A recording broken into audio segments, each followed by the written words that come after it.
Bien, ahí estamos en directo. Vamos a dar comienzo a este quinto encuentro del miedo a la vida, cuerpo y mente en busca de autenticidad, basado en el libro de El Gozo de Alexander Lowen. Y habíamos quedado en esta parte, ¿no?, donde empezaba a hablar del congelamiento, ¿no?, de qué significa estar congelados. Y comienza explicando sobre los niños, ¿no?, cuando somos niños, ¿no?, que el niño ya tiene una capacidad natural de proteger su integridad y su libertad. Pero las condiciones modernas, ¿no?, de vida de los padres obligan a frustrar los impulsos espontáneos de un niño, y esto al niño le provoca enojo. La mayoría de los padres reprimen violentamente a un niño enojado. Muchos lo castigan por lo que consideran un comportamiento inadecuado, y el poder que tienen a raíz de la dependencia del niño respecto de ellos puede forzar al niño a suprimir su enojo, ¿no? Porque si yo me enojo, mis papás van a dejar de quererme, ¿no? Entonces el niño así aprende, ya de niños todos aprendemos, a tener miedo de expresar nuestro enojo. Y ese enojo, por mucho que el niño, de niños todos lo hayamos suprimido, no desaparece. Todo ese impulso prohibido van a lastimar deliberadamente al niño, y ese niño, cuando llegue adulto, lo va a repetir, ese enojo, ¿no?, lo va a transferir, digamos, a sus propios hijos. Castigar a un niño por su expresión de enojo puede ser visto como una manera de enseñarle cómo comportarse adecuadamente en la sociedad, ¿no? Pero ese efecto que tiene es el de quebrar su espíritu y convertirlo en una persona sumisa ante la autoridad. El niño y todos los seres humanos, cuando somos niños, necesitamos aprender códigos de comportamiento social, ¿no?, pero de una manera que esto no dañe la personalidad.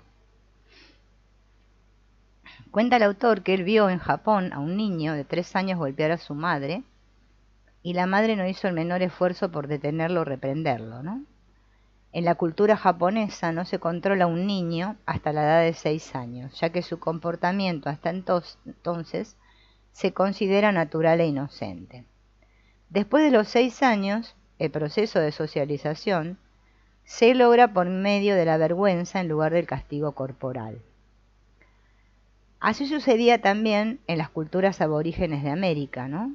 Se criaba a los niños para ser valientes guerreros. El niño no se veía expuesto antes de los 6 años a situaciones atemorizantes o al castigo para proteger su espíritu.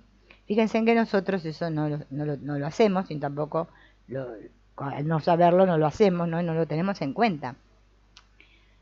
Entonces los niños cuya capacidad de expresar enojo no se ve socavada, no se transforman luego en adultos iracundos. A pesar de que tienen su carácter, suelen ser personas apacibles hasta que se abusa de ellos o son tratados con violencia, ¿no? Su enojo es apropiado para la situación que vive, ya que no se origina en conflictos no resueltos y heridas del pasado. Las personas arrebatadas o que pierden los estribos están sentadas sobre una gran montaña de enojo suprimido, ¿no?, que está muy cerca de la superficie y fácilmente sale a flote ante cualquier cosa, ¿no?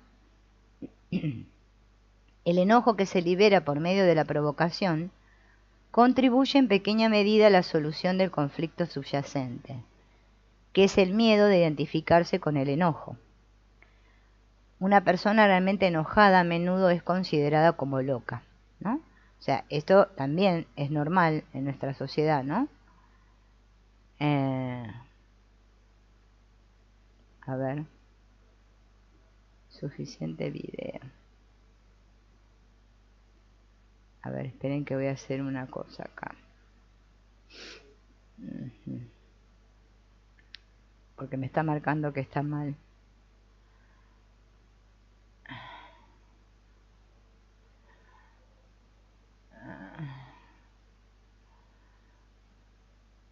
Suficiente video. Voy a poner un 5. Espérenme un segundito. Estoy solucionando acá. A ver ahora qué me dice. Estoy tratando de solucionar porque la salida del programa este. Bien. Entonces, claro, si yo me enojo, los demás dicen, ay, qué loca, ¿no? Porque me enojo. Fíjense en cómo estamos de adaptados, ¿no? A justamente producir este enojo. Ajá. Esperen que no sé qué pasa acá. Seguimos mal, ¿eh? Con la emisión.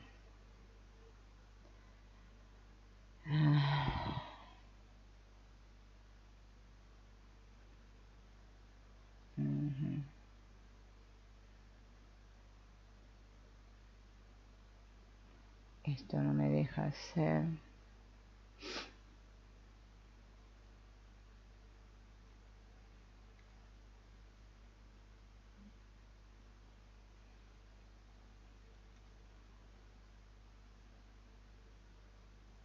A ver. Estoy acá.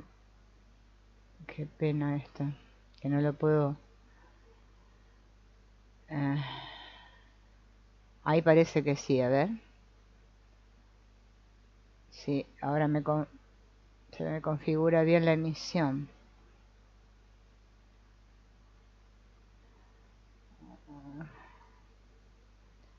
Estoy acá luchando con la...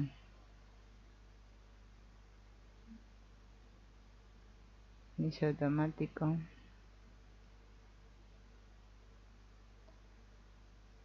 En buffer. Es superior. 2500. A ver, 2500 dice. Esperen que estoy acá cambiando una cosa en la emisión.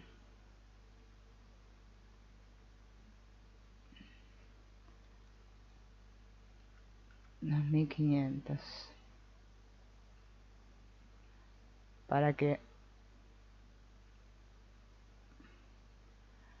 A ver ahí si se mejora. Ajá. Ajá. 2500. Sí. A ver, ahí vamos a ver. Ahí arreglé. Hola. Hola. HIDPH. Y Alicia. Bueno, estuve acá solucionando el tema porque medio se tilda la emisión por un problemita del programa. Pero vamos a ver si ahora YouTube me lo soluciona. Porque ya lo arreglé. Vamos a ver qué dice ahora. Porque me pone emisión mala. Vamos a esperar un rato a ver qué pasa. Mientras tanto seguimos, ¿no? Bien, entonces, enojarse desde el punto de vista moral está mal. Todos tenemos que ser buenos. Fíjense que la mayoría de nosotros nos han educado así. No solo en la familia, sino después cuando vamos a la escuela, ¿no? Que hay que ser comprensivo, que hay que poner la otra mejilla, que hay que perdonar al otro. Y el autor plantea, ¿no?, que hay mucho que decir en favor de esta filosofía, ¿no? Que es bueno actuar así, ¿no? No hay que ser violentos, pero que vamos a quedar mutilados y anulados si siempre actuamos así, ¿no? Entender la posición del otro, ¿no?, implica una autonegación que proviene del miedo. Perdonar es un signo de gracia, pero la elección debe ser auténtica, ¿no? El individuo que no puede enojarse no está obrando, o sea, no está siendo auténtico, sino que está obrando por miedo. O sea, ¿cuántos por miedo hemos dicho, ahí se arregló la conexión? Bien, bravo. Por miedo al castigo, ¿no? O al prejuicio, lo que van a decir de nosotros, tratamos de dar una imagen, ¿no?, falsa, por miedo. No somos auténticos, ¿no? Por eso estamos como estamos, ¿no? Eh, Acá da el ejemplo, ¿no?, de un tal Guillermo que se había criado en un hogar religioso, ¿no?, donde nadie nunca se enojaba, porque vieron que la espiritualidad está muy asociada a esto de ser bueno y nunca enojarme, ¿no? Como ser como un santurrón. Entonces, él decía, Guillermo, que nunca había estado enojado en su vida, que su madre lo había educado, ¿no?, para que fuera el niño perfecto, dulce, angelical. Y aunque a veces se veía angelical, no era ningún niño dulce. Había una amargura no expresada en su personalidad. Él se sentía frustrado, ¿no?, en su vida, porque no podía alcanzar su objetivo, que era ser la persona sobresaliente que su madre había querido que él fuera. Entonces, cuando aceptó la imposibilidad de tal ambición, se sentía frustrado porque no se había liberado de su madre, para quien él seguía siendo el niño angelical. Entonces, Guillermo no podía atreverse a sentirse alegre. Con su sueño imposible a cuestas, se había visto privado de la inocencia y la libertad de la niñez. A él nunca se le ocurrió que tenía derecho a enojarse. Había luchado por encontrar alguna alegría en su trabajo, en su vida sexual, pero fue imposible. Porque lucha y alegría son incompatibles. Guillermo necesitaba de su enojo, ya que sin la capacidad de enojarse, él seguía siendo una víctima vulnerable, indefensa, para abandonar su lucha, aceptar su humanidad común y destronar a su madre de su posición superior. Necesitaba sentir cuán enojado estaba con su madre, pero eso era un sacrilegio. Entonces los pacientes, dice, que relatan que se sienten culpables por expresar enojo contra sus progenitores, en especial su madre, ¿no? Muchas son las madres que inculcan culpa en sus hijos por cualquier sentimiento negativo que abriguen hacia ellas. Soy tu madre, ¿cómo vas a decirme esto? ¿No? Hola, Patricia. Y fíjense en que todos estamos criados así. O sea, ¿cómo? Vos sos mi hijo, ¿no? No podés enojarte. Bien. Entonces, en base a esta culpa, miedo, suprimo el enojo. En este caso de Guillermo, él había sido un niño sumiso y nunca había expresado ningún sentimiento negativo hacia su madre. Era como el angelito de mamá. La madre la dominante, ¿no? Y la madre se veía como una diosa. Y la madre lo que estaba haciendo era castrarlo psicológicamente y convertirlo en una persona impotente. ¿Cuántos padres hacen esto con sus hijos? Montones. Entonces, bueno, de tanto hacer terapia, Guillermo, ¿no?, pudo sentir ese enojo contra su madre y reconoció estar lastimado. O sea, su cuerpo físico no estaba lastimado, obviamente. Él estaba lastimado por dentro, ¿no? Y bueno, sentía, como dice el autor, un estado de tensión, ¿no? No podía expresar sentimientos verdaderos. Bueno, acá él empieza a aplicar, obviamente, esta técnica, ¿no?, de las vibraciones en las piernas, ¿no?, para poder liberar la tensión, hasta que logra que él pueda lograr llorar, ¿no? Dice que uno de los ejercicios que el autor sugiere es que en su hogar, ¿no?, en su casa, golpeen la cama. Así que ustedes pueden empezar a golpear la cama para sacarse toda la ira y el enojo. Para liberar la tensión en los hombros, desarrollar un movimiento suelto de los brazos. Al principio lo hacemos de manera consciente, ¿no? Y después, bueno, lo vamos a hacer de manera inconsciente. No vamos a solamente estar golpeando, pero descargando nuestro enojo. O sea que cuando estemos muy tensos en la vida cotidiana, el autor dice que un buen ejercicio es ponernos ahí y golpear la cama.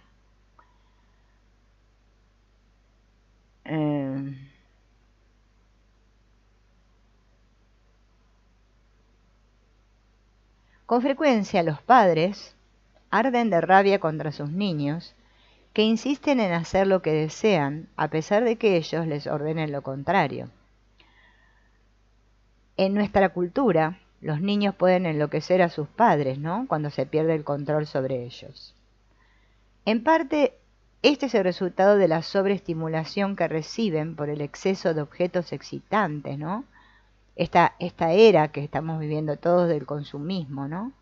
Que hoy en día, bueno, le damos el celular para que el chico se calme, ¿no? Ya ni siquiera un juguete, porque ya los chicos están con el celular, la computadora, los videojuegos, ¿no? Esto es porque los padres se sienten presionados, ¿no? Para que todo esté en orden. Entonces le decimos todo que sí a los niños, ¿no? Esto se va acumulando, ¿no? Y cuando el niño se enoja, lo castigamos. Cuando el niño desahoga su rabia, ¿no? Los padres, ¿qué hacen? Se sienten culpables. Este famoso rage, del cual habla tanto este autor, Alexander Lowen, ¿no? Dice que los padres, en las ocasiones estas que los niños están enojados, ¿no? Vayan a su habitación y descarguen su enojo golpeando la cama en lugar de golpear al niño. Eso alivia a los padres y salva al niño. Qué bueno esto haberlo sabido de antes, ¿no? Hubiésemos criado mejor a nuestros hijos. Pero bueno, no lo sabíamos. Entonces, el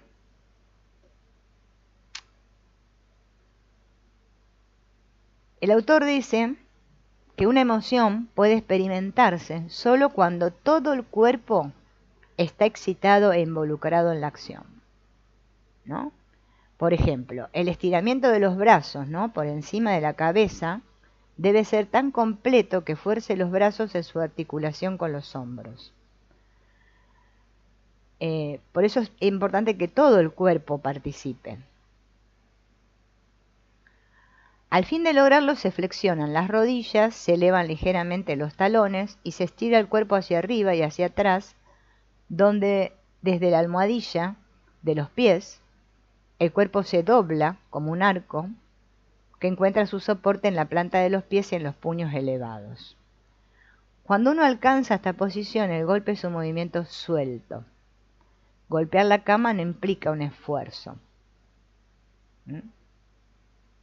Esto coincide con la ley fisiológica que dice que el poder de una contracción muscular es directamente proporcional al grado de estiramiento. Por eso dice que a muchas personas les es difícil golpear con naturalidad la cama. No lo pueden hacer.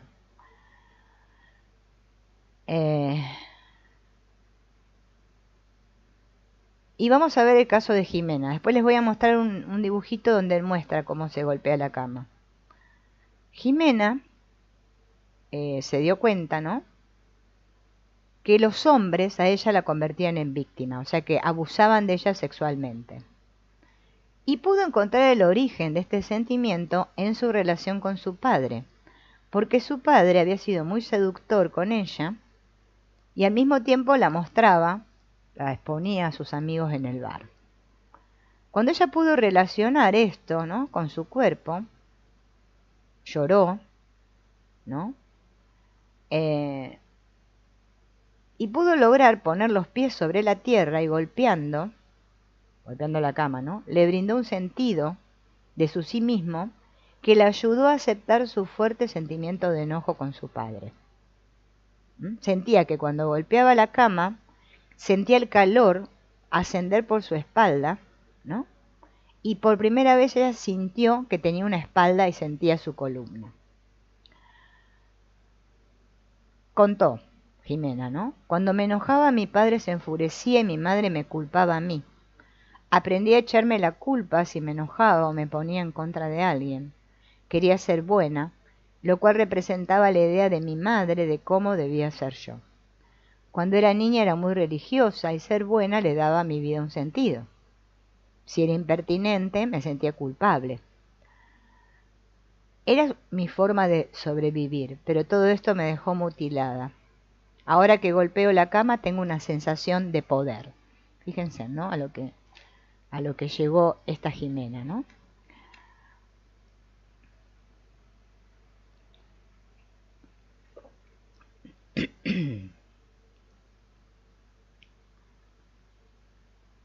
Entonces, esto es muy importante, dice él, para liberar los traumas de la infancia, golpear la cama, ¿no? Es una liberación catártica. La persona siente todo su enojo, pero no lo descarga hasta que no se libera la tensión de los músculos de la parte superior de la espalda y los hombros. Esta parte, ¿no? La de los hombros, la parte superior, actúan para suprimir el enojo. Entonces, si yo no descargo ese enojo, voy a seguir sintiendo toda esta parte tensa.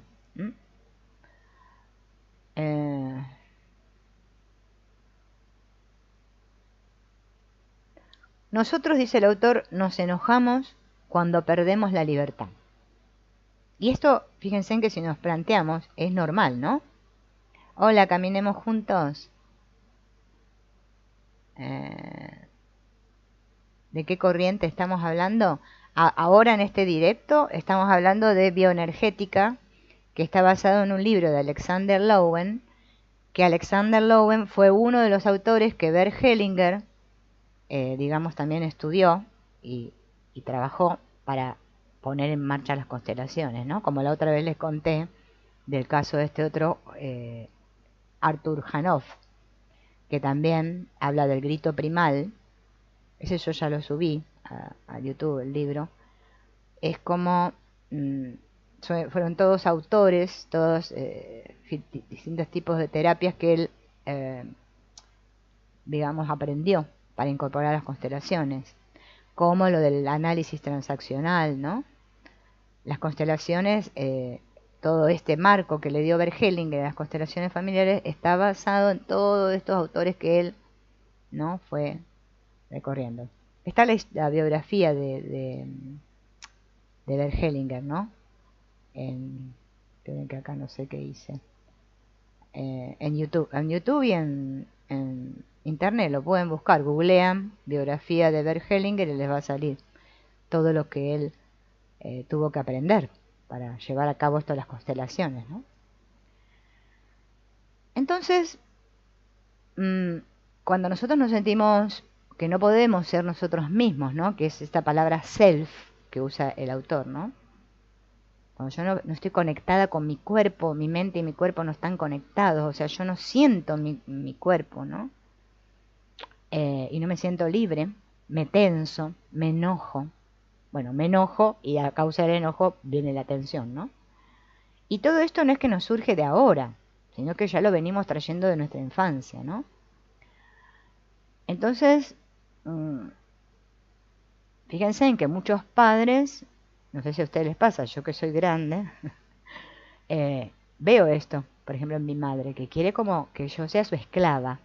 O sea, muchos padres nunca hacen ese corte con los hijos y piensan que los hijos después, ¿no?, tienen que ser sus esclavos. Entonces todo esto, obviamente, todo este enojo que no pudimos soltar de niños, después, fíjense en que en las constelaciones tenemos que honrar a nuestros padres y lo que nos cuesta honrarlos y tomarlos. ¿Por qué?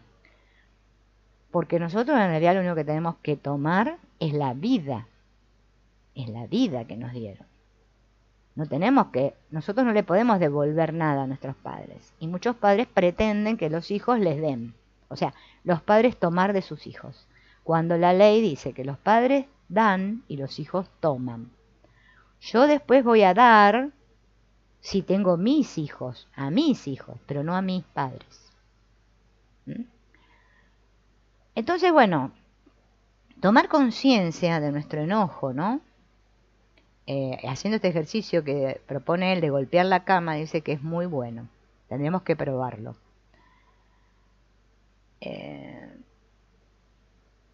También cuando estamos enojados, no solo lo expresamos en que se nos tensan acá los hombros y toda esta parte, sino en la voz, en las palabras, en la mirada, ¿no?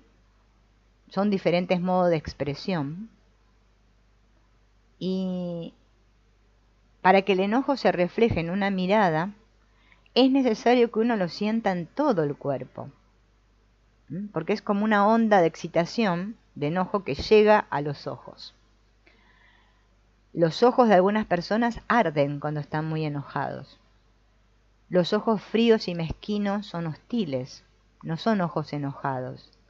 Los ojos ennegrecidos expresan odio en lugar de enojo. Uno también puede comunicar que se siente enojado con palabras, pero estas no expresarán el enojo a menos que las pronunciemos con un tono de enojo.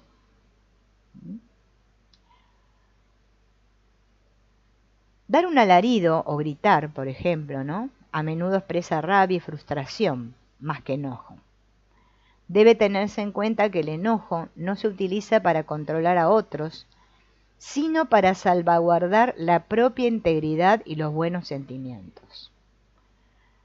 Como adultos, por lo general no necesitamos gritar para expresar nuestro enojo. Podemos expresar nuestro enojo con calma, pero para eso lo tenemos que sentir. Yo tengo que poder sentir mi enojo. Si yo no lo puedo sentir, no lo puedo expresar. Para eso primero tengo que tener conciencia de cómo me siento. Por eso es tan importante, ¿no? Aprender a sentir qué nos está pasando, porque es que no somos conscientes. Después queremos ir al médico para que nos arregle, ¿no? Al traumatólogo, cuando es que nuestro cuerpo tiene la capacidad de autocurarse por sí solo cuando nosotros sentimos y podemos liberar todo esto, ¿no? Bien, acá da un ejemplo de cuando él trabajó con este Reich, que ustedes saben que fue con el que él aprendió, Alexander Lowen, ¿no? Le voy a pasar esto, ¿no?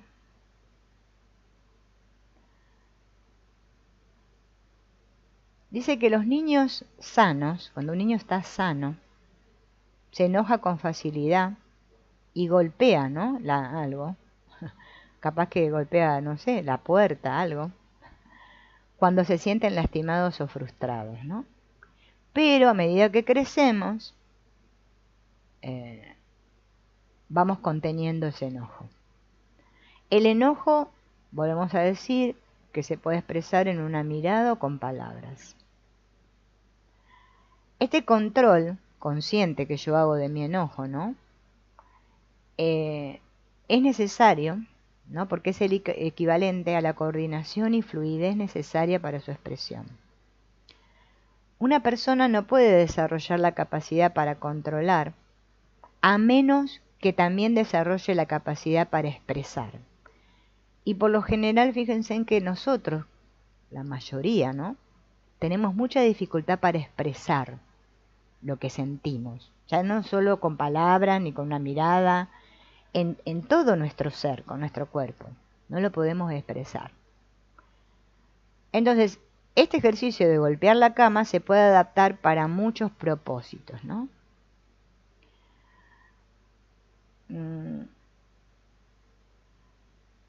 Cuando se lastima a un niño sano, su enojo sale en llamaradas y se expresa de inmediato. Los adultos deben contar con la capacidad para retener su enojo hasta que se encuentren en el momento y el lugar adecuados para su expresión. Para contener el enojo mientras se practica el ejercicio de los golpes en la cama, se mantiene la posición arqueada durante 2 o 3 respiraciones. Se echa la mandíbula hacia adelante a fin de movilizar el sentimiento agresivo y se abren los ojos. En esta posición uno inhala profundamente por la boca al tiempo que los codos y los brazos se estiran hacia atrás para dar el golpe. Sin embargo, en lugar de golpear, uno exhala y libera con soltura parte de la tensión de los brazos y los hombros. Con la segunda inhalación se estira un poco más y otra vez libera en la exhalación. O sea que esto tiene que ir acompañado de la inhalación y la exhalación, ¿no?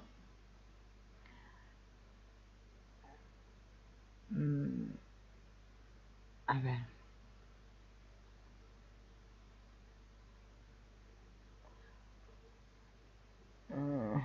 no, acá no.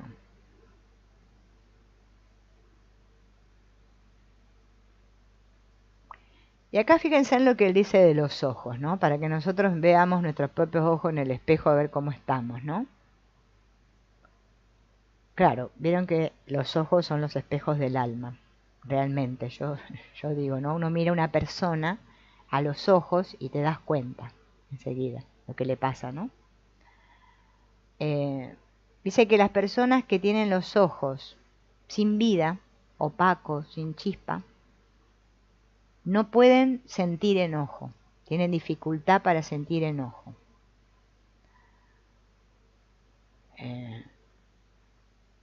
Y estas personas, dice él, que por lo general se deprimen, terminan deprimidas, sufren de jaquecas, se sienten cansadas, ¿no?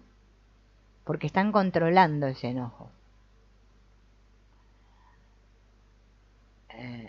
Dice que él hizo un ejercicio con una persona que estaba así y hizo presión con los dedos contra la base de su cráneo, dice, y le pidió que abriera los ojos bien grandes y se imaginara la cara de su madre.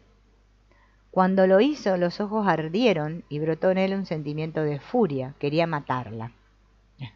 ¿Cuánto no hemos sentido ese sentimiento de querer matar a nuestros padres? Bien.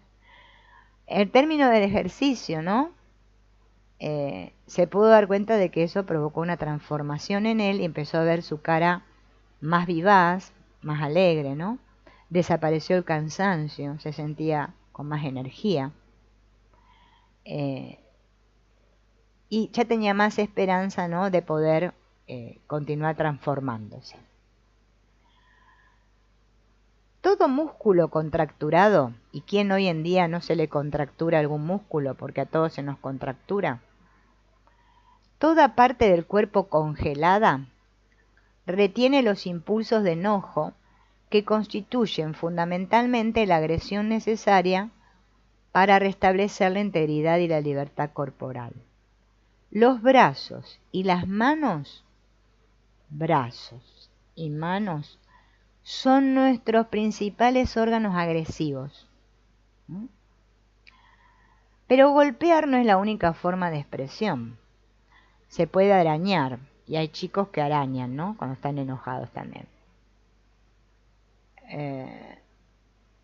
Entonces, para ayudarnos a movilizar toda esa energía, ¿no?, lo que hace el terapeuta ¿no?, Alexander Lowen, es mirarme a los ojos mientras me inclino sobre él cuando está tendido en la cama. Puedo cambiar la expresión de mis ojos a voluntad y pasar de una mirada suave a una dura y enojada, de una expresión burlona a una fría. Y los pacientes dicen que reaccionan acorde a las expresiones de su mirada, ¿no?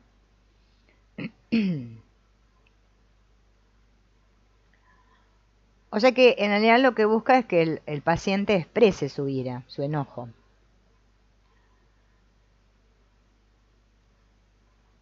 Bien.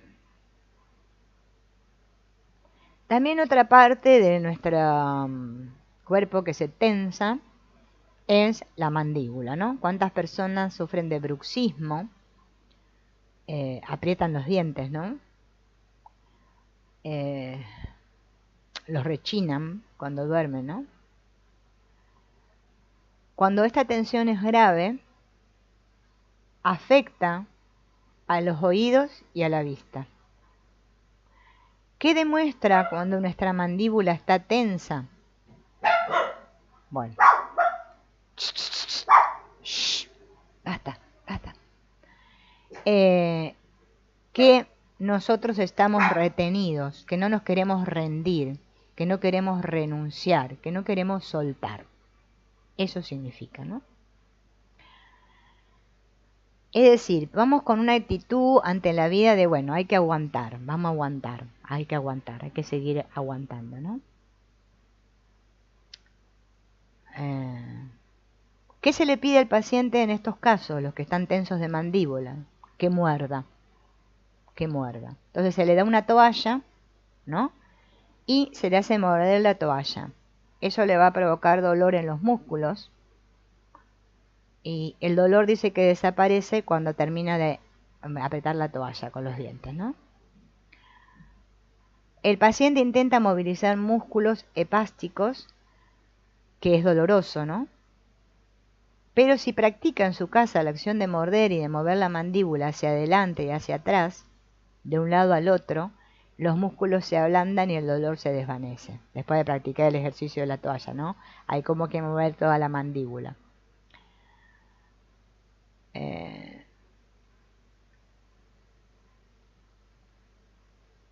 Cada uno de nosotros muerde con fuerza con las muelas traseras un extremo de la toalla.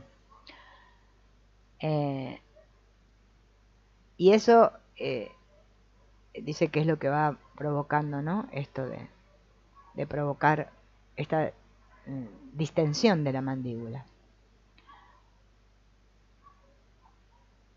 O sea que si queremos soltar o rendirnos y todo, y estamos con la mandíbula tensa, es porque no podemos soltar. Tenemos que tratar de aflojar toda esta parte, ¿no? Para poder sentir que nos entregamos, ¿no?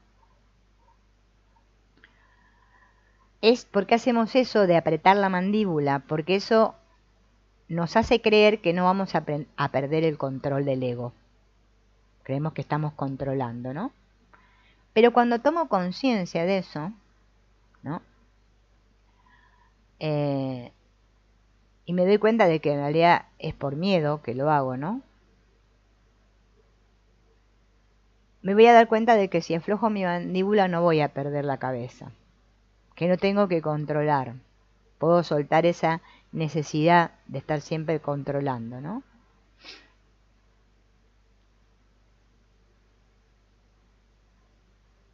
Bien. Este es otro ejemplo que no lo voy a leer. Y acá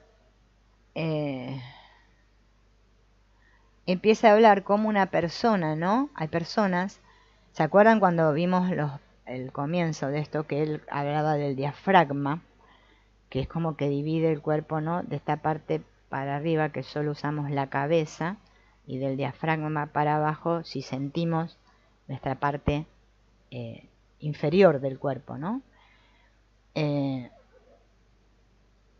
Hay personas que tienen la parte inferior del cuerpo congelada, ¿no? Porque son las que no se quieren abrir. El que no se quiere abrir para recibir, o sea, estar en estado receptivo ante la vida, se le congela de acá para abajo, ¿no?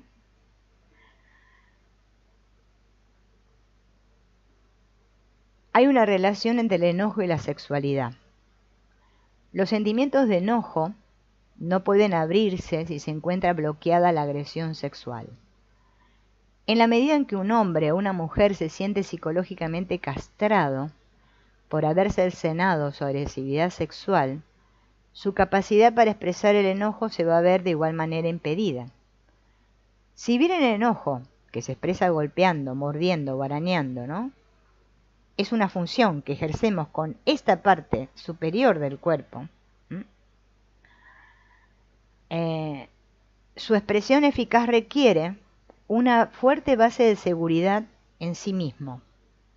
Una persona que siente que no tiene piernas fuertes sobre las cuales apoyarse, difícilmente, ¿no?, se va a sentir cómoda con estos sentimientos de enojo.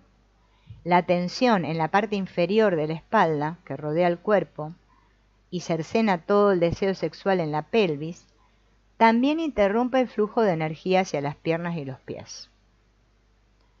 El trabajo bioenergético con las piernas comienza desde el principio de la terapia.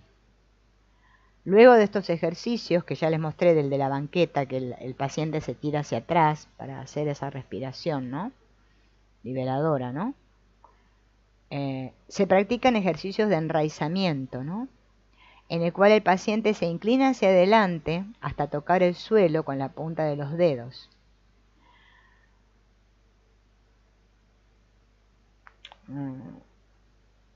El enojo es un sentimiento muy vehemente y puede abrumar a algunas personas cuyo ego no es capaz de integrar la fuerte carga. Los pacientes esquizofrénicos pueden quedar escindidos y los desborda un sentimiento de enojo. Los fronterizos pueden volverse muy ansiosos. Esto es evitable si se presta constante atención al enraizamiento del paciente.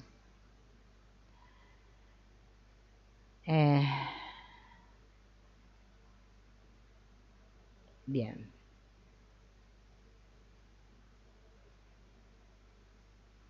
También parte de los ejercicios que el autor hace es expresar el enojo mediante patadas.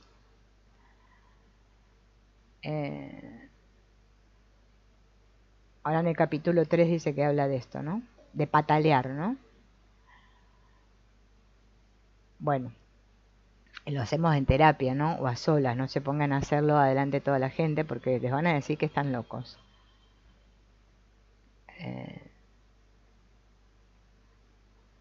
Bien.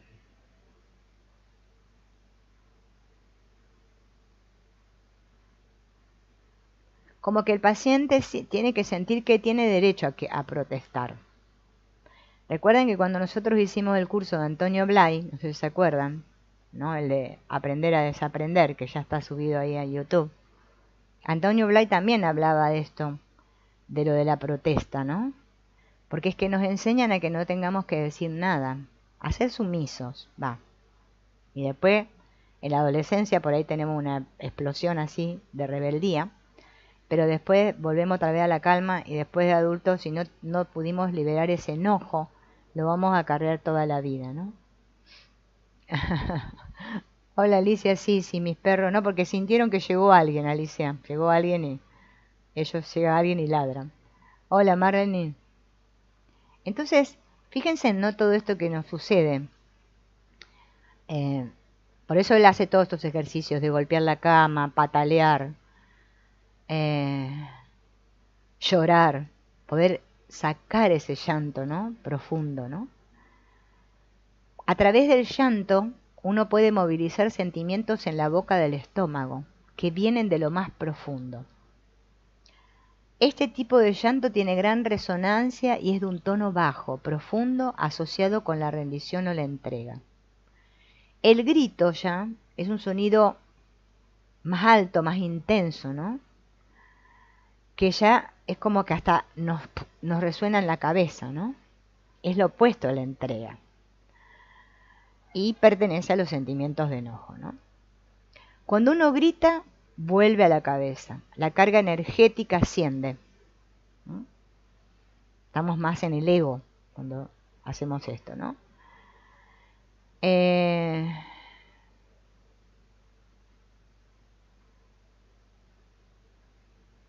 Dice, la carga energética que asciende, ¿no? Y termina en un grito, inunda el ego y por un momento lo desborda.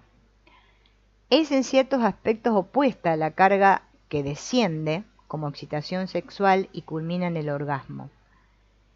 En ambas acciones, en el grito o en el acto sexual, ¿no? Dice el autor, el cuerpo se libera de ese control del ego y representa una rendición del ego.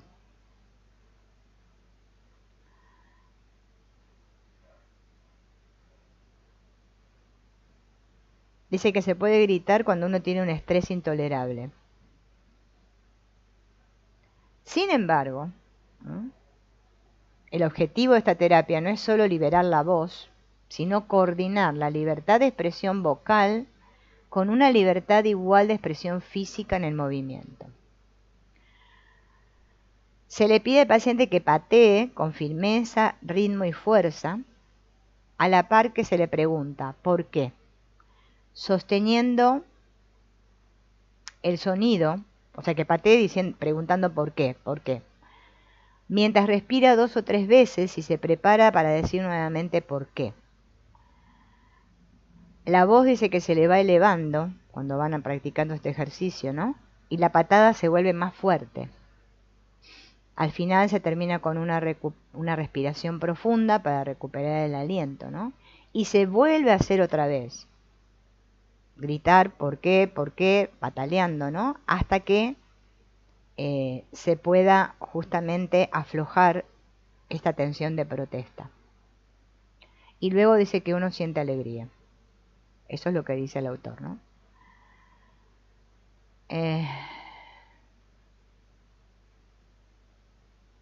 Acá explica, ¿no? Por ejemplo, de las personas que en su infancia sufrieron abusos sexuales, en su niñez, ¿no? Tienden a retraerse o a abandonar el cuerpo. Este acto de abandonar el cuerpo es justamente una escisión, ¿no? Lo hago para no tener que sentir mi dolor. Y practicar este ejercicio dice que conecta con el cuerpo, entonces hace que el cuerpo vuelva y uno puede reducir esta escisión, esta separación, ¿no?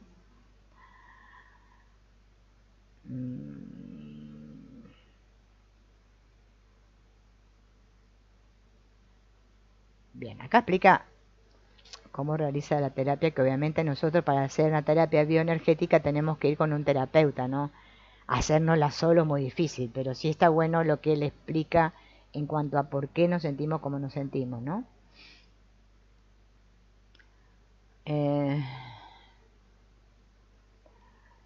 Bien. Esperen que les quiero poner acá. Esto sí es importante. ¿Por qué él les dice a los pacientes que griten por qué? ¿Por qué? Vieron que hoy en día, ¿no? Es, hola Mari, hola Alicia. Esto de que tenemos que preguntar para qué y no sé qué, ¿no? Pero es que en un estado para poder liberar el enojo tenemos que estar en esa pregunta ¿por qué? Pero no solo es la única frase que se puede usar, sino que también se puede decir no, no. Muchas personas tienen dificultad para decir no, pero al decir no se crea un límite que protege el espacio y la integridad propios. Otra manera de autoexpresión son las palabras déjame en paz. Hay cuántas veces nosotros queremos decir déjame en paz. Esta frase, ¿no? Dice que se refiere al sentimiento de muchos pacientes respecto al hecho de que sus padres no les dieron libertad para desarrollarse naturalmente, ¿no? Porque los padres le exigían que fueran obedientes, ¿no? Y los hijos se resistían y bueno, ahí se venía una lucha, ¿no? Los padres que se entrometen en la vida de sus hijos y no los dejan en paz, ¿no? Porque sienten como que el hijo es una extensión de ellos, ¿no? Bueno, de esto hay mucho. Entonces, muy a menudo, esta relación de los padres que no pueden soltar a sus hijos o que quieren como castrarlos, tiene matices sexuales. Así se los digo. Los pacientes que han pasado por esas experiencias necesitan vocalizar su protesta violentamente. Si se pronuncia con fuerza las frases déjame en paz y ¿qué pretendes de mí? A eso yo se lo quiero decir a mi madre. Lo voy a empezar a practicar. ¿No? Estas ayudan a devolver a los pacientes el sentimiento de que tienen derecho a ser libres, a ser ellos mismos, a realizar su propio ser y no el de sus padres. Queda claro esto, ¿no? Si yo no tengo este derecho, no voy a poder amar a nadie. Bueno, menos a mí mismo, ¿no? Pero a nadie voy a poder amar, ¿no? El amor que los pacientes dicen sentir hacia sus padres deriva de una culpa en lugar de un placer. Uno no se puede sentir gozoso en una relación en la cual uno no puede ser sincero consigo mismo. Cuando los padres dan a sus hijos esa libertad, van a recibir a cambio amor verdadero, pero solo los padres que sienten gozo en la relación con sus hijos pueden darle el amor, que es un amor que acompaña. Que acompaña. Pero también aconseja, ¿no? No actuar sentimientos negativos contra los padres, ¿no? Porque esa actuación no es adecuada ni nos ayuda. ¿Cómo se hace? Todos estos traumas que sufrimos en la infancia pertenecen al pasado y no se pueden reparar mediante acciones del presente, ¿no? El pasado no puede cambiarse, pero sí se puede liberar de estas limitaciones. Estas limitaciones pueden reducirse liberando y expresando los impulsos aprisionados. Esto hay que hacerlo en un marco terapéutico. No es que tengo que ir y decirle a mi madre todo esto que ya les dije, ¿no?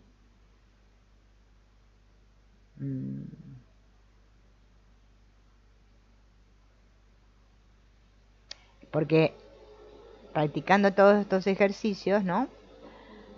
Podemos sentir un poco de amor hacia los padres, ¿no? Que abusaron de nosotros, pero también nos dieron la vida, ¿no? Esto es lo que se busca, ¿no? Y ahora vamos a hablar de esto del enamoramiento, el acto de amor, ¿no?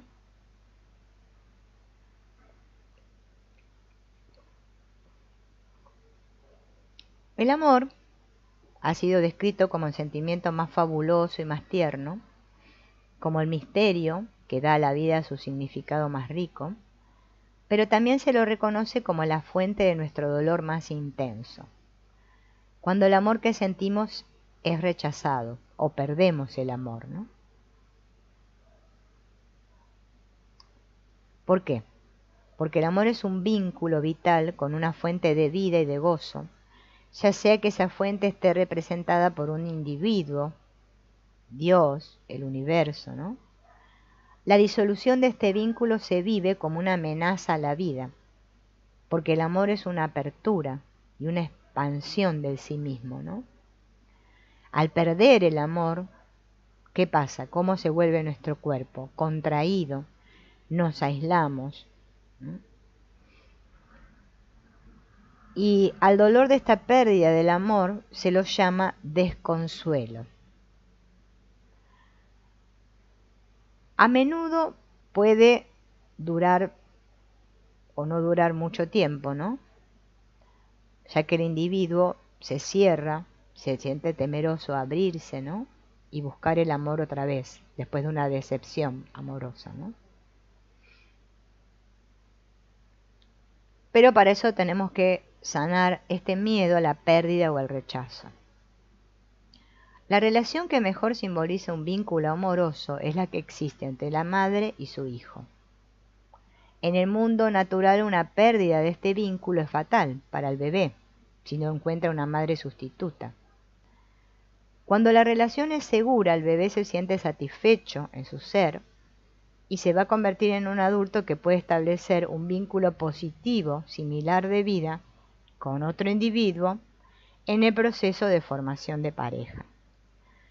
El impulso que lleva a un vínculo amoroso es tan imperativo que a pesar de la experiencia del desconsuelo en la niñez, un individuo buscará dicho vínculo, ya sea consciente o inconscientemente.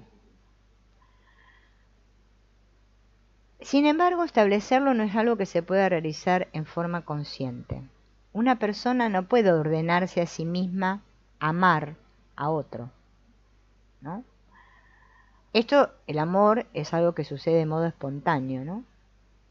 Cuando los individuos que se encuentran notan de pronto que sus corazones laten al mismo ritmo, sus cuerpos vibran en el mismo grado, ¿no?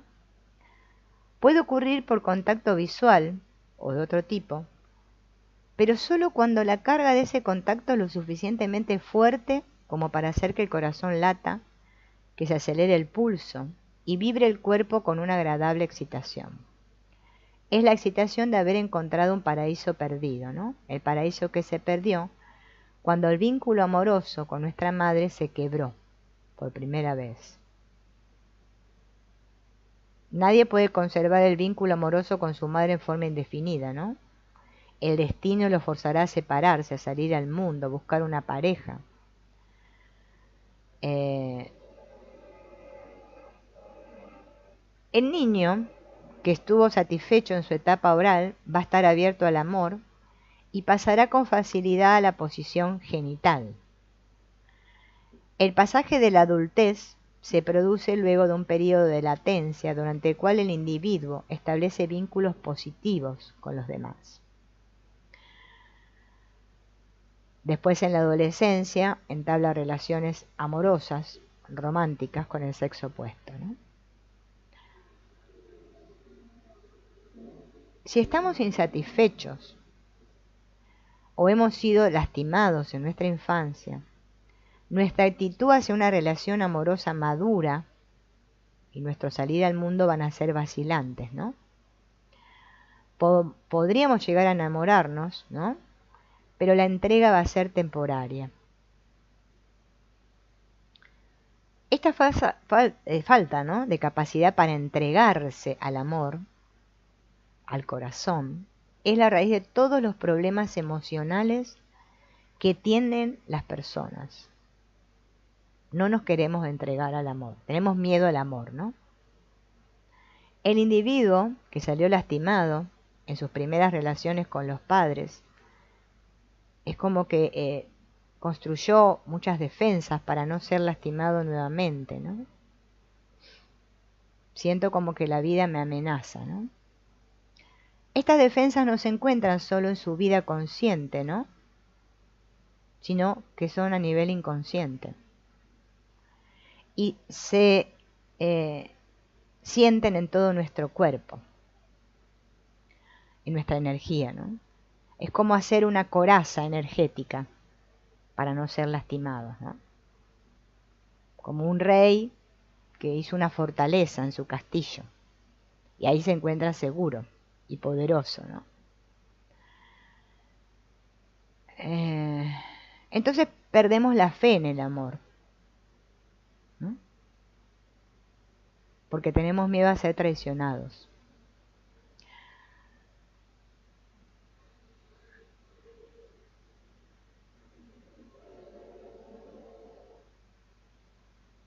Para mucha gente el amor es tanto la búsqueda del placer y la felicidad como la búsqueda de la seguridad.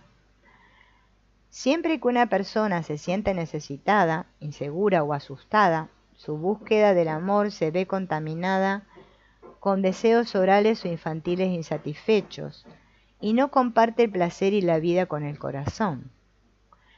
Por otro lado, existen individuos que renuncian a su ego demasiado pronto.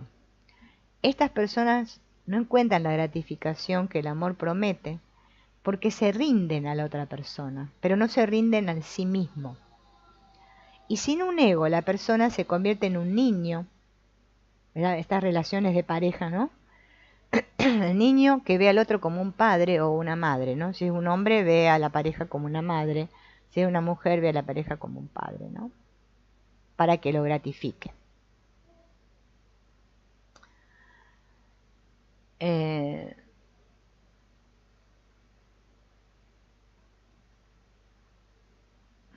A ver. Este miedo a entregarnos al amor proviene del conflicto entre el ego y el corazón. Amamos con el corazón, pero cuestionamos, dudamos y controlamos con el ego. El corazón puede decir, entrégate, pero el ego dice, cuidado, cuidado, no te descontroles.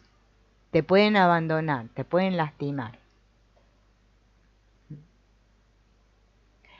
Porque, ¿dónde sentimos el gozo? En el corazón.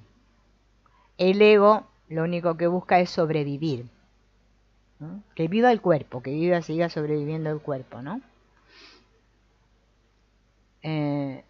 Anhelamos el contacto que hace que nuestro espíritu se eleve, que nuestro corazón palpite, nuestros pies bailen, pero el anhelo no se satisface porque nuestro espíritu está destrozado. Nuestro corazón está encerrado y nuestros pies no tienen vida. La excitación y el calor del amor producen un efecto de derretimiento en el cuerpo.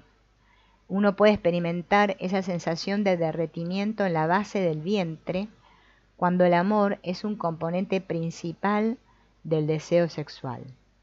El amor ablanda a una persona. Pero ¿qué pasa? Ser blando es ser vulnerable. Entonces las personas que no pueden ablandarse con el amor, ¿qué se les dice? Que tienen un corazón de piedra. Se ponen rígidos. Perdón. Su musculatura se tensa, ¿no?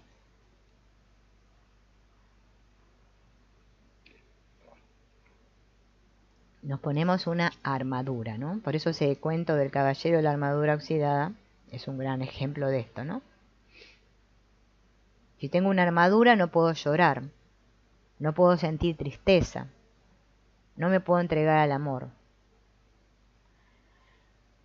Cuando se nos aleja del niño que fuimos, de ese niño que hay en nosotros, quedamos aislados de la capacidad de amar.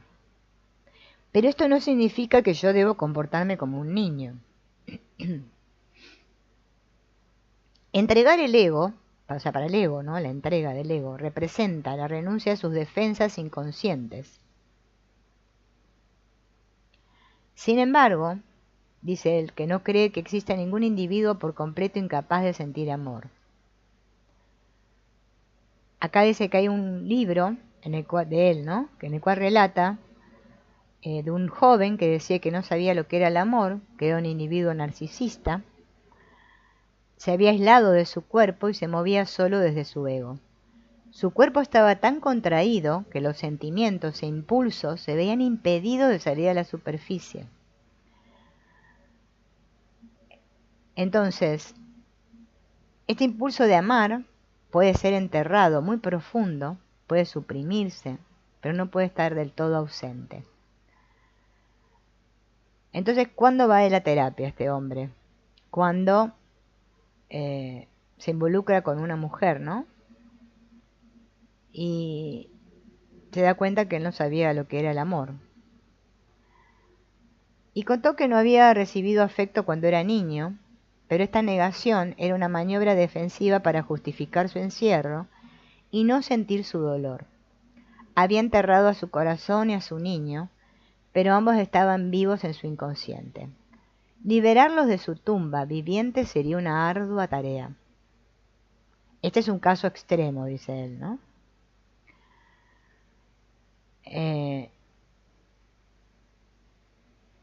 Muchas personas no son conscientes de la tensión de sus cuerpos que restringe su capacidad para amar. Lo que sienten es un anhelo de amar, que no es lo mismo que la capacidad para amar. Entonces, cuando conocen a otro, responden a este anhelo, se aferran a una persona como un adicto o como un miembro de un culto, ¿no? Y sienten que creen que el otro tiene la llave que va a abrir la puerta de su gratificación. Y a pesar del dolor o la humillación que pueda sufrir en la relación, no se pueden liberar de la relación. Este es el patrón normal de nuestra cultura. Hazme especial, le pido al otro que me haga feliz, ¿no? Soy feliz porque el otro está ahí. Esto llega a después convertirse en que las parejas se recriminan, se desilusionan, digo, a este hombre, ¿para qué me habré casado con este? Y todo eso, ¿no? Bueno.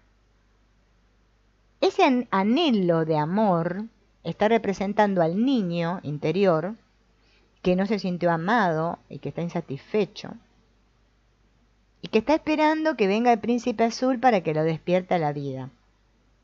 Y el príncipe es el buen padre o madre, depende, ¿no?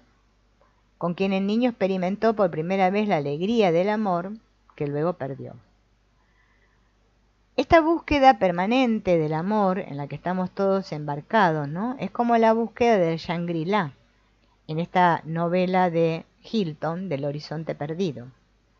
El que busca suele obsesionarse con una persona que se parece en algunos aspectos al buen progenitor, pero que también personifica muchas de las características del progenitor malo, que el niño rechazó. Entonces la gratificación no se puede lograr por medio de la regresión, ¿no? O sea, que sea mi niño que busca ese anhelo de amor de un papá o una mamá, ¿no? Entonces, la cuestión no es si amo o no amo, sino si puedo amar con todo mi ser. Esto sería algo grandioso, ¿no? Este entregarnos a medias al amor nos frustra, pero como nosotros no queremos reconocer nuestro fracaso, le echamos la culpa a la pareja.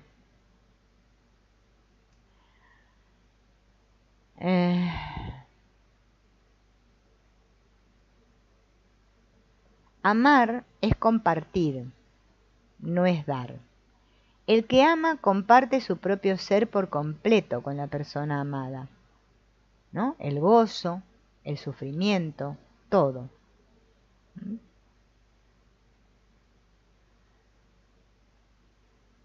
Las personas se enamoran genuinamente y experimentan la alegría de la entrega en forma temporaria. ¿Por qué no puede perdurar esto? Porque era más necesidad que amor. Pero esto no explica el hecho de que la persona enamorada lo viva como verdadero cariño. El enamoramiento tiene un componente regresivo que proviene de la infancia, cuando ese amor era un compromiso cabal.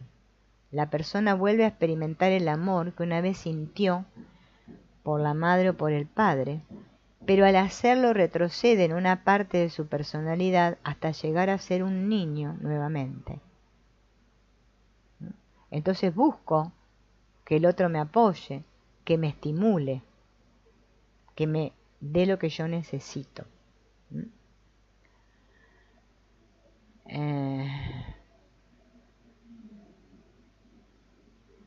Y vamos a hacer el último caso, para explicar esto con un ejemplo, ¿no?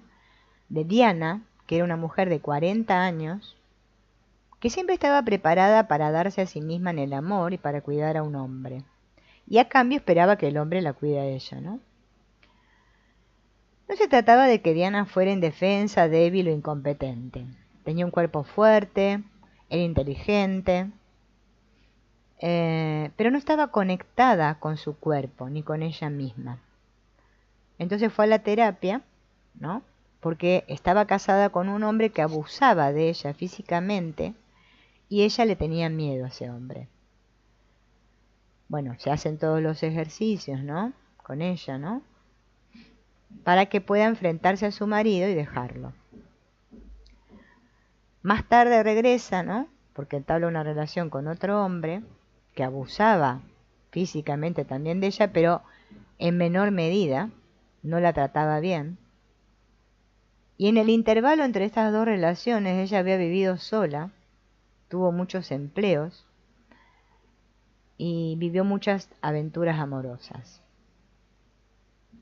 Se muda a vivir con su nuevo amante, el amante inicia un negocio, ella se va a trabajar con él era mayor que ella y ya estaba casado anteriormente y tenía 2 hijos grandes.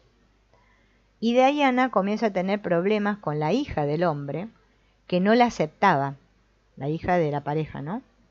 Porque la veía como una rival.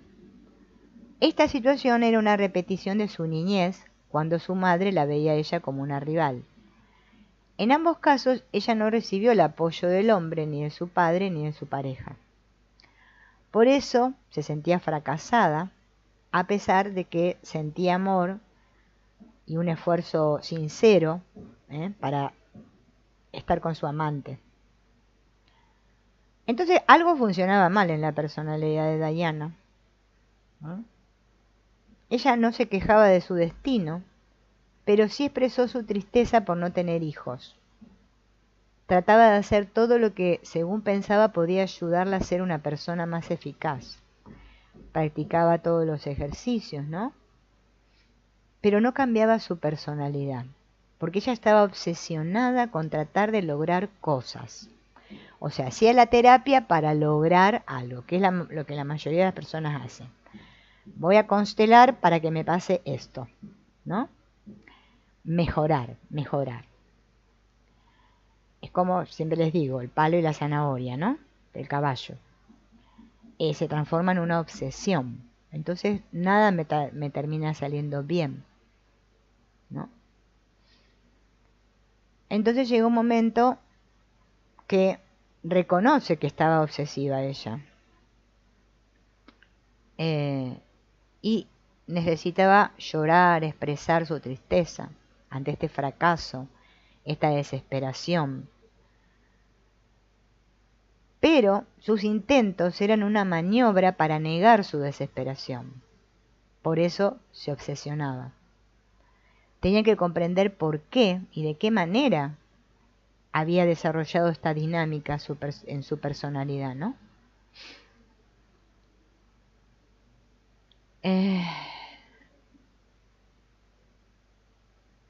A ver.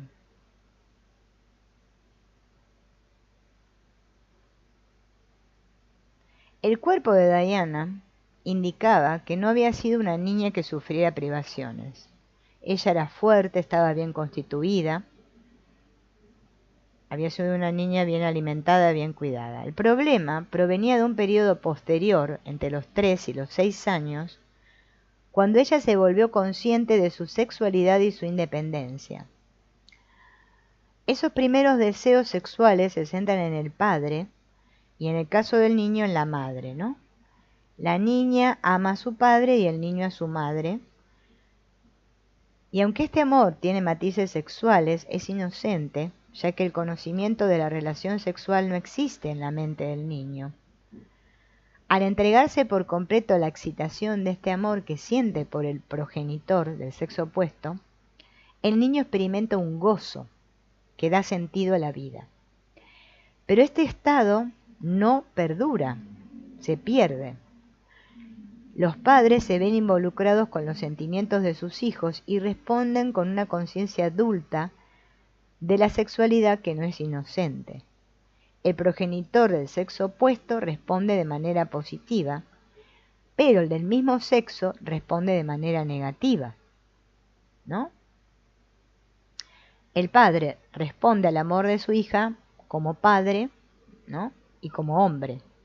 Su ego se siente alabado, ¿no? Porque la niña lo adora al papá. Su cuerpo se excita por su calor y su vivacidad. Y debido a que no se produce la misma reacción con la madre se pone celosa y empieza a ver a la niña como una rival. La niña empieza a temer por su existencia. Como autodefensa desea destruir a la madre, pero se siente impotente. El padre podría ser su protector, pero ¿se atreverá él a hacer frente a la ira de la madre, sabiendo que está involucrado en un triángulo? Esta falta de capacidad para proteger a su hija deja en esta un sentimiento de estar desamparada y de ser víctima. Y para sobrevivir, tiene que cortar todo deseo sexual. Se retira de la relación con su padre y se somete a su madre. Y esto fue lo que hizo Diana. El varón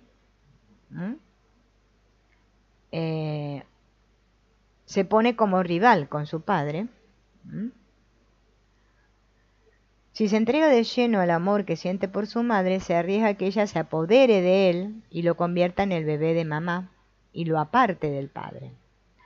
Si la rechaza, se arriesga a que se muestre hostil con él y le retire su amor. Entonces, cuando un hijo se pone así como rival del padre, se vuelve vulnerable a los celos y la ira del padre, ¿no? Le tiene miedo al padre, porque siente que está compitiendo con él. Y si no compite, va a perder el amor de su madre.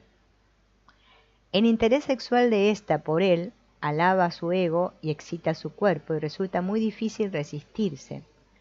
Pero ceder a la seducción, entregarse a la excitación, lo conduciría a una relación sexual con su madre, y eso le da miedo. Este fue el caso famoso de Edipo, ¿no?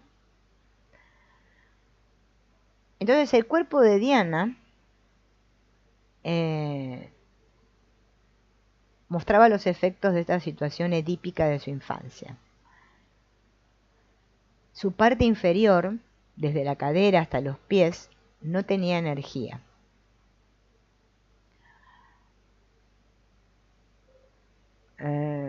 Ella no se quería entregar a la sexualidad por miedo. Este miedo también se manifestaba en una tensión del pecho que no le permitía respirar bien y limitaba los sentimientos de su corazón. Su cara tenía una expresión joven, infantil, pero no coincidía con su edad. Ella tenía miedo de ser mujer. Entonces, ¿cómo se mostraba ella? Esta típica mujer que quiere complacer a los demás. Bien.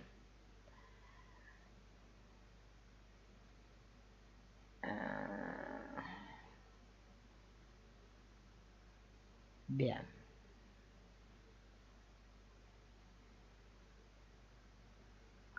Parece ser que en un momento de la terapia ella recuerda haber sido golpeada por su padre, ¿no? Y vivió eso como una traición. Eso la perturbó y nunca había podido liberarse de él porque nunca pudo expresar su rabia contra esos golpes recibidos del padre. En la sesión le sugerí golpear la cama con la raqueta de tenis para expresar una parte de esa ira suprimida. Cuando ella pudo admitir y expresar su rabia,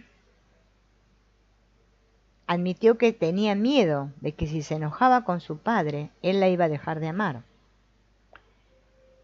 Su padre había fallecido, pero ella tenía la ilusión de que su padre todavía la amaba, ¿no?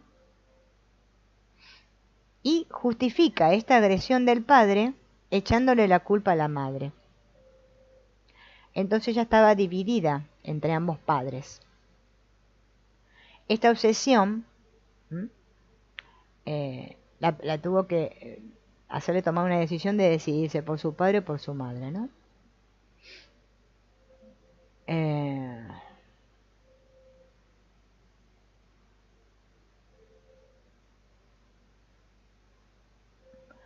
Ella veía a su madre como que había destruido a su hermana también,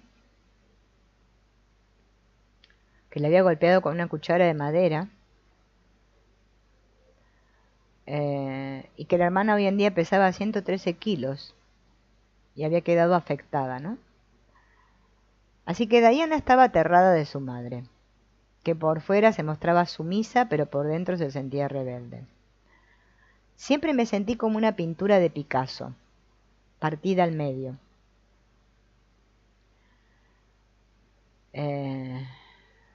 O sea que ella estaba partida al medio, ¿no? El amor de su madre y la culpa por su madre.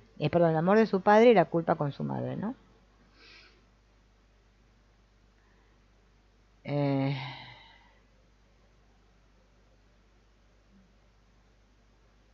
bueno, acá cuenta todas las cosas que va haciendo ella, ¿no?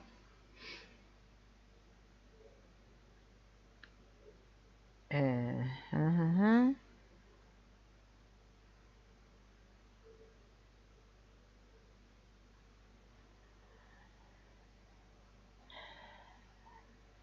Bien.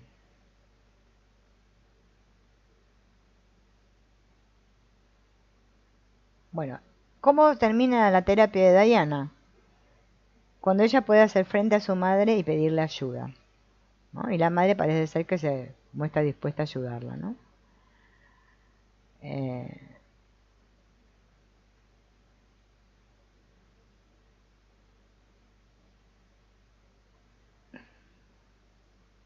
cuando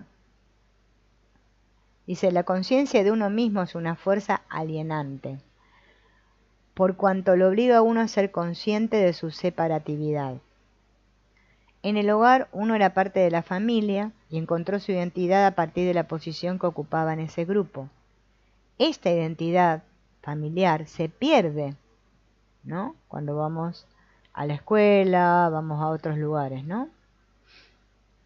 Tenemos que hacer nuevas relaciones.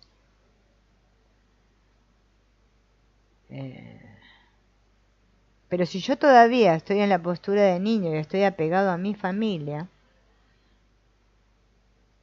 si este amor es sano, me libera y puedo entablar buenas relaciones con los demás. Pero si yo estoy como Diana, aferrado a mi familia, no me puedo relacionar con otros. Eh,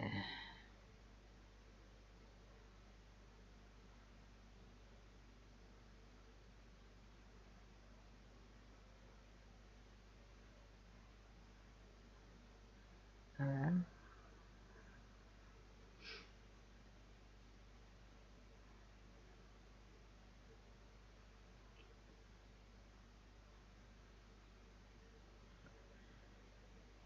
Esperen que le estoy buscando la parte, por acá está todo.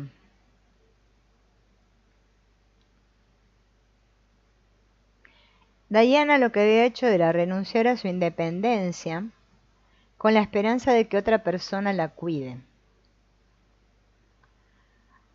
Había regresado a una postura infantil que le prometía la consumación del vínculo que mantuvo con su padre. Entonces así se vuelven, en la pareja, se vuelven dependientes, ¿no? Por eso son personas que después se encuentran que son maltratadas y abusadas por el otro, ¿no? Para volver a revivir el desconsuelo, ese que sufrimos cuando éramos pequeños. Así no se puede tener una relación madura.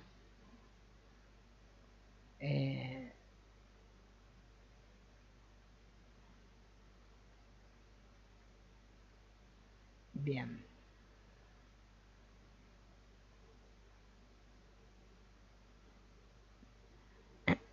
Y después queremos, como dice acá el autor, arreglar las cosas. Es esta postura de la persona que quiere ayudar a su pareja, a que cambie su pareja, ¿no? Y lo único que va a obtener es dolor, porque su pareja no va a cambiar nunca, ¿no? La que tiene que cambiar es ella. Bueno, amigos, después viene el caso de Felipe, que sería ver la parte del hombre, ¿no? Pero lo vamos a dejar aquí porque ya fue demasiado largo, ¿no? Hola, Nubia. Y bueno, poder ver, ¿no? Todas estas relaciones de dependencia, esto que explica el autor, ¿no? Cómo el liberar nuestro enojo nos ayuda a poder expresarnos y poder sentir ese gozo real que todos queremos experimentar, ¿no? Bueno, continuaremos en la próxima con este libro de Alexander Lowen, El gozo, que está muy bueno. Nos vemos, chao.